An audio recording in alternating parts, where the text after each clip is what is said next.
హల్లెలూయా! దేవునామానికి మహిమ కలుగును గాక. ప్రభువైన యేసుక్రీస్తు నామమున మీ అందరికీ నేను శుభాలు తెలియజేస్తున్నాను. ఈరోజు దేవుని యొక్క ప్రవచనం, దేవుని యొక్క వాక్కు, దేవుని యొక్క మాట, దేవుని యొక్క వాగ్దానం. చూడండి, చాలామంది ఈరోజు ప్రవచన వాక్కును వీక్షించి అనేక మంది మాకు తెలియజేస్తూ ఉన్నారు. పర్సనల్గా అనేక మంది మాకు కామెంట్ చేస్తూ ఉన్నారు. అనేకులను దేవుడి యొక్క ప్రవచన వాక్కు ద్వారా బలపరుస్తున్నాడు. సో ఈరోజు దేవుని యొక్క ప్రవచనము చూడండి, దేవుడు మనకి ఈరోజు ఒక మంచి వాక్కును దయచేశాడు. కీర్తన గ్రంథము 29వ అధ్యాయము 11వ వచనము.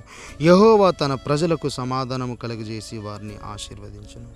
హల్లెలూయా! బైబిల్ స్పష్టంగా తెలియజేస్తుంది, ప్రభు నీకు సమాధానంను కలుగజేసి నేను ఆశీర్వదించాడు. చూడండి, కొన్ని కుటుంబాలు మనం చూస్తూ ఉంటాం, అసమాధానం రాజ్యం వెళ్తుంది. ఏ కుటుంబంలో అయితే ఎక్కడైతే అసమాధానం ఉంటుందో అక్కడ దేవుని యొక్క ఆశీర్వాదం ఉండదు. ఈరోజు నీ కుటుంబము సమాధానంతో ఉందంటే, ఈరోజు నీ కుటుంబం ఆశీర్వాదం ఉందంటే కేవలము దేవుడు మిమ్మల్ని ఆశీర్వదించాడు. కాబట్టి సాధ్యమైనంత మట్టుకు భార్యాభర్తలు మీరిద్దరు సమాధానంగా ఉండడానికి ప్రయత్నించండి. సాధ్యమైనంత వరకు మీ పిల్లలతో మీరు సమాధానంగా ఉండండి.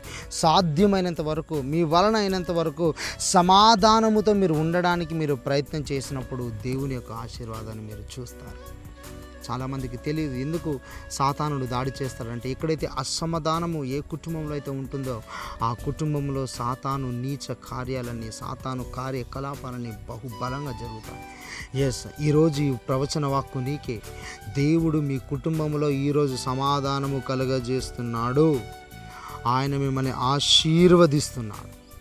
God bless you. దేవుడు మిమ్మల్ని దీవించిన గాక. ఈ యొక్క ప్రవచన వాక్కును ప్రభు ఈరోజు మీ జీవితంలో స్థిరపరిచి నెరవేర్చును గాక.